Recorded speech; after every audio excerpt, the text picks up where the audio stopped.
Salut mon poilu, j'espère que tu vas bien. On se retrouve aujourd'hui, vidéo sur le porc effiloché. Donc je l'ai déjà fait en vidéo courte pour TikTok et pour Instagram. Aujourd'hui, on refait cette recette, mais on te la fait en version longue pour YouTube.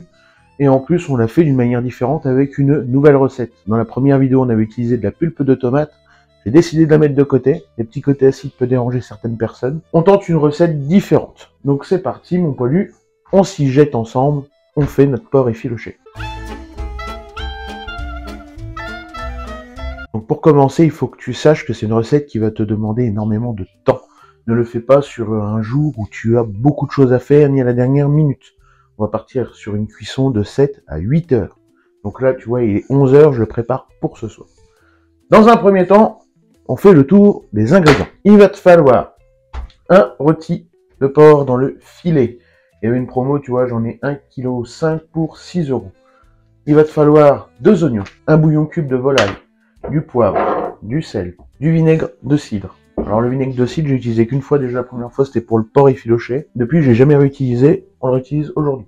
Il va te falloir de la moutarde, du sucre de canne, de la maïzena, du miel et de l'ail en poudre. Tous ces ingrédients vont finir mélangés et on va déficeler notre rôti.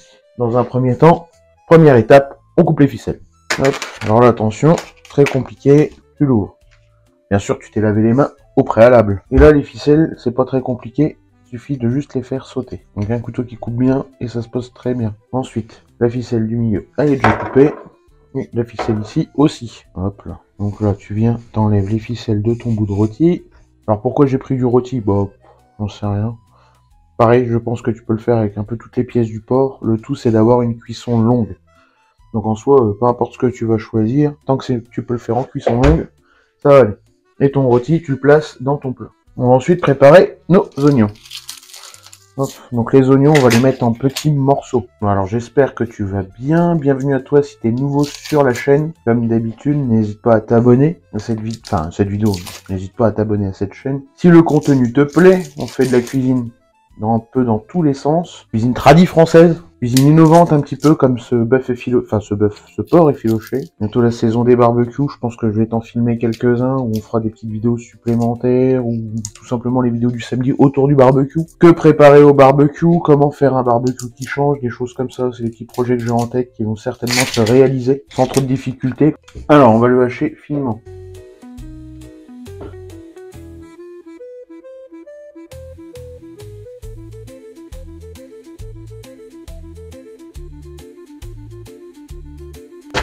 Voilà, mon oignon est coupé et prêt, je vais le mettre de côté et on va attaquer la préparation de notre sauce. Donc là pour 1,5 kg de viande, tu prépares ta quantité d'oignons et de sauce en fonction de ta quantité de viande. Donc 1,5 kg, 2 oignons. Ensuite il va me falloir 250 ml d'eau. Donc 250, pourquoi? On va faire un bouillon. Il va falloir faire chauffer. Et ensuite, une fois que ce sera chaud, ce sera à notre base pour notre préparation. 252. On va pas chipoter. Hein. Hop là. Ça au four. Enfin au four. N'importe quoi. Sur le feu. Je prends ensuite un saladier. Parce que j'ai toujours pas de petit bol pour pouvoir faire ça. Moutarde. Là, il va falloir mettre 4 cuillères à soupe. Ça, c'est fait. Mon obou. Je l'enlève du feu.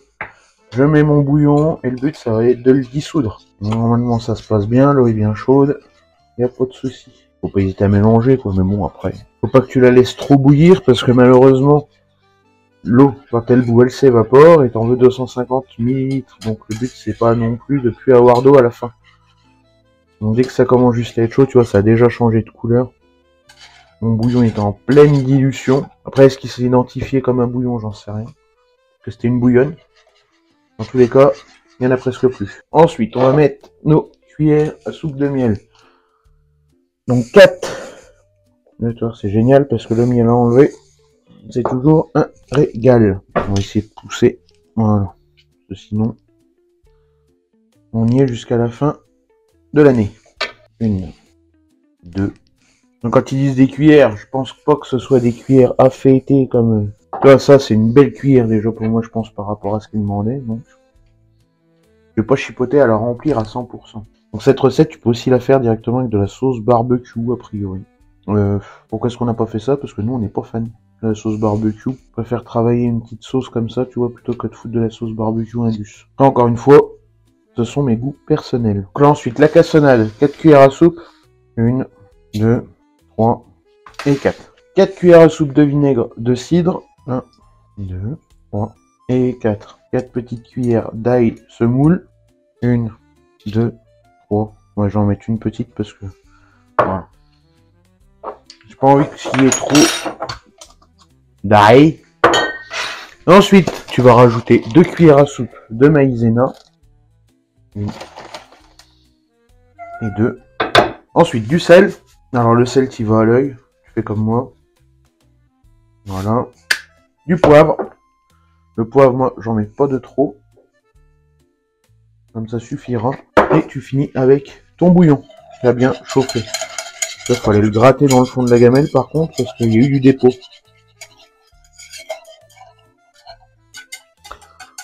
Hop là. Et là, on va venir mélanger l'ensemble. J'espère que ça va bien se mélanger, justement.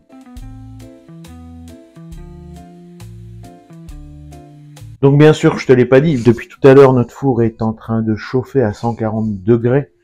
J'ai mis en chaleur standard, 140 degrés. Tu prends ta préparation, qui je l'espère est bien mélangée. Normalement, oui. Tous les petits bouts blancs que tu vois, c'est pas des grumeaux, c'est l'ail en poudre. Et tu vois, dans le fond, je vois qu'il en reste. Bon, c'est pas grave. Avec la chaleur, tu vas me dire, ça va s'enlever. Et là, on va venir badigeonner notre rôti. L'ail en poudre, je vais même pas le laisser dessus, je vais le mettre dedans. Donc là, une fois que tu as ce joli résultat, tes oignons. Alors là, les oignons, le tout, c'est d'y aller avec parcimonie. Peut-être en mettre un petit peu dessus, histoire de parfumer la viande directement. De toute façon, tout le reste, ça va aller dans la sauce. Donc c'est pas grave parce que de temps en temps, on va venir pour mélanger tout ça et remettre de la sauce sur la viande. C'est ce qui va aussi permettre de cuire de manière effilochée. Au final, quand je fais ça, j'ai un peu l'impression de faire des rillettes, mais sans les mettre en terrine. Il y a plein de morceaux de porc de moins, mais quand tu regardes bien, c'est un peu le même principe. Les rillettes, c'est de la viande effilochée. En fait, c'est quelque part, le porc effiloché, c'est un peu les rillettes américaines, je trouve. Voilà, notre résultat est là. Regarde un peu si c'est pas joli. Ça a de la gueule. Plus qu'à espérer que ce sera bon. Mais avec l'allure que ça, comment tu veux que ce soit dégueu? Donc là, je vais mettre un morceau de papier d'alu par-dessus pour recouvrir ma viande.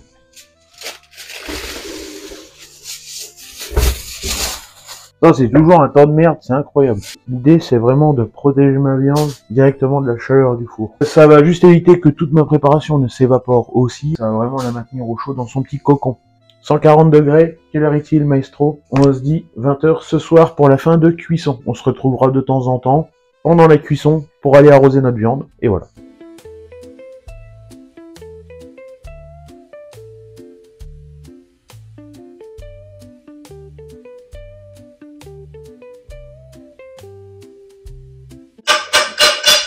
L'heure est grave, mon poilu, on arrive au bout.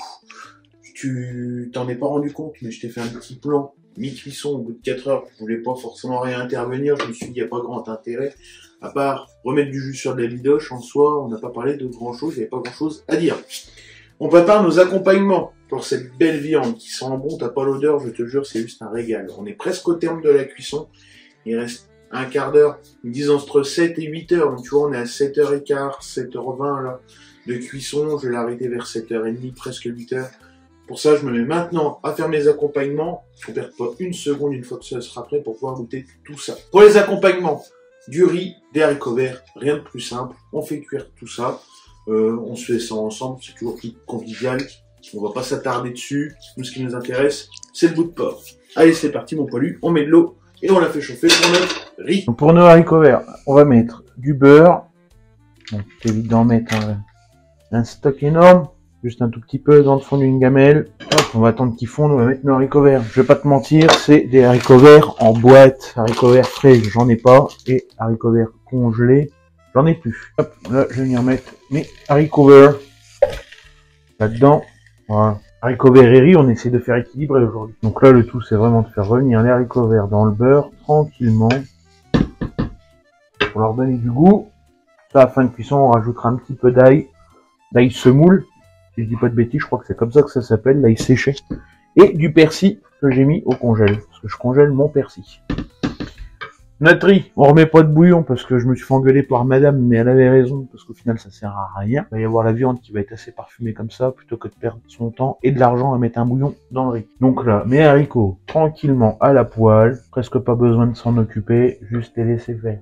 Dès que notre eau va bouillir, on met notre riz à cuire. On arrive à ébullition, je plonge mon riz dans la souplette. Alors viens, je te laisse te rapprocher. Donc là, on arrive au terme de notre cuisson. Voilà à quoi cela ressemble. Donc là, comme tu peux voir, il a vachement réduit en taille. C'est vraiment beau. Je sais pas quoi te dire en fait, à part que c'est joli. Hein. Donc là, tu vois, la sauce est un peu épaisse. On va prendre notre morceau de viande, on va l'effilocher. Alors soit j'essaye de l'effilocher dans le plat, je risque d'en foutre partout, soit je l'effiloche dans un saladier à part. Deuxième option, pour être sûr de pas m'en mettre partout. Voilà, donc là, je vais mettre mon ail semoule dans mes haricots, j'en mets pas une quantité astronomique. Donc ensuite je vais mettre un peu de persil.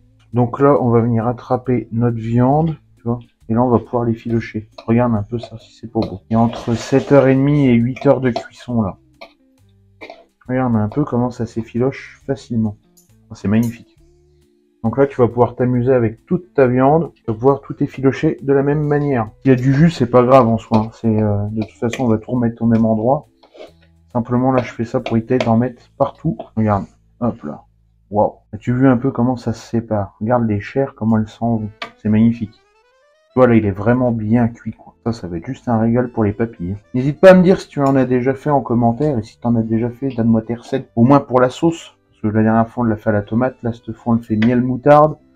On va voir ce que ça donne, on connaît pas. Si tu as des idées de sauce qui peuvent changer ou à mettre dedans. Des choses à essayer. J'aimerais bien essayer un truc avec un peu plus d'herbe aussi.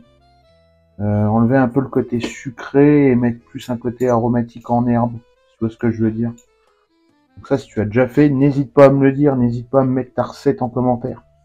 C'est avec plaisir qu'on essaiera de la refaire. Après, pour la viande de porc, de toute façon, part du principe que pour faire une cuisson comme celle-ci, il faut absolument passer par cette étape de 8 heures, ou de 5 heures ou autre. Après, tout dépend de comment tu veux le faire. Après, je pense que les sauces peuvent s'adapter un petit peu en fonction des envies aussi de chacun. Alors, l'histoire du saladier, c'était une bonne idée pour le début, tu vois, mais je pense que je vais pouvoir continuer d'effilocher après dans ma gamelle. Dans mon plat avec ma sauce. Le plus gros sera fait, donc j'ai moins de risque d'en prendre plein les doigts. Donc là, ma viande est effilochée en grosse partie, je suis en train de me brûler les doigts. Et là, tu vas venir continuer de l'effilocher un petit peu dans ton bouillon. Donc tu vois, rien de très compliqué en soi, juste être très patient pour cette recette. Après la sauce, comme je te l'ai dit, je pense que chacun peut amener sa petite touche personnelle. Là-dessus, il n'y a pas de vraie recette. Il y a celle-ci, celle que je viens de te donner bien sûr, mais je pense que tu peux en trouver d'autres. Je pense qu'on peut même en créer une. Pareil, tu peux essayer peut-être d'en faire une un peu avec un peu de whisky. Ça peut être très bon aussi, un peu. Il y a une célèbre sauce. Enfin, il y a un célèbre whisky qui a créé une sauce. Je crois que c'est de la sauce barbecue. Je sais que cette sauce est très bonne. Ça se trouve avec ce genre de plat, justement, c'est juste un délice. Là, tu vois, regarde, j'ai laissé mon four tourner. Alors oui, toute la journée, ça coûte un petit peu cher en électricité, je te l'accorde. Par contre, le résultat est là, quoi. Ça vaut vraiment le coup. Pareil, je crois qu'on peut le faire sur un barbecue. Alors, j'ai pas ce qu'il faut comme barbecue pour le coup. Si je dis pas de bêtises, tu peux le faire sur un barbecue et le laisser une fois que tu as fini tes cuissons et tu laisses juste ta viande dessus. Donc, dans un plat qui va dans le barbecue, jusqu'à ce que ton barbecue refroidisse. Ça met tellement longtemps une fois que tu le fermes que bah, ça te permet d'avoir une viande en effiloché comme ça. Tu gâches pas l'énergie de ton barbecue une fois que tu as fini de cuire ta viande sur la grille. En soit tu gardes l'énergie pour faire une cuisson longue. Je te donne ça, c'est une petite astuce gratuite que j'ai vue. J'ai jamais essayé. Donc est-ce que c'est une astuce qui fonctionne réellement? À toi de me le dire si tu l'as déjà fait. Donc voilà, regarde un peu ma viande effilochée, elle est prête. Donc là je vais surveiller mon riz, mes haricots verts, et on va dresser notre assiette. Alors là, on va faire une présentation à la Français Chauvin. Tu vas voir un peu, tu m'en diras des nouvelles. Tu vas même être jaloux, je pense que là tous les chefs vont être jaloux. Regarde un peu si c'est pas beau. Alors le château de riz. Là, déjà, tu vois, faut faire un truc esthétique. Hop là. Donc là, normalement, j'arrive pas à faire pareil de l'autre côté. Bon, ça va, en fait, c'est pas trop brouillon. D'un point de vue de quantité de riz, c'est peut-être pas mal. On va peut-être pas en mettre non plus les haricots verts. Alors là, t'en mets pas beaucoup parce que faudrait pas qu'on perde du poids dans le coin. On n'y aime pas. Voilà. Hop, t'essayes de faire en sorte de cadrer l'ensemble. Et alors là, tu prends tes pinces et tu vas venir poser ton effiloché. Et voilà mon poilu. Bon, alors la présentation, tu peux la juger si tu veux, je suis bien d'accord. C'est pas exceptionnel. Je trouve que je me suis quand même pas mal démerdé pour une fois, c'est plutôt assez présentable. Je vais goûter tout ça. Moi, je vais pas te mentir, j'ai déjà pioché dans le plat pour goûter, je pouvais pas attendre. C'est juste un régal. On va se taper ça sans souci ce soir, ça va bien passer. N'hésite pas à t'abonner si cette vidéo t'a plu. N'hésite pas à mettre un like et à partager avec des gens avec qui tu aimerais potentiellement refaire cette recette.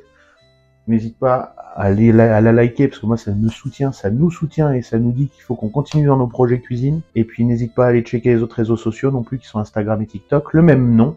TikTok on se lâche un peu plus, on fait des conneries.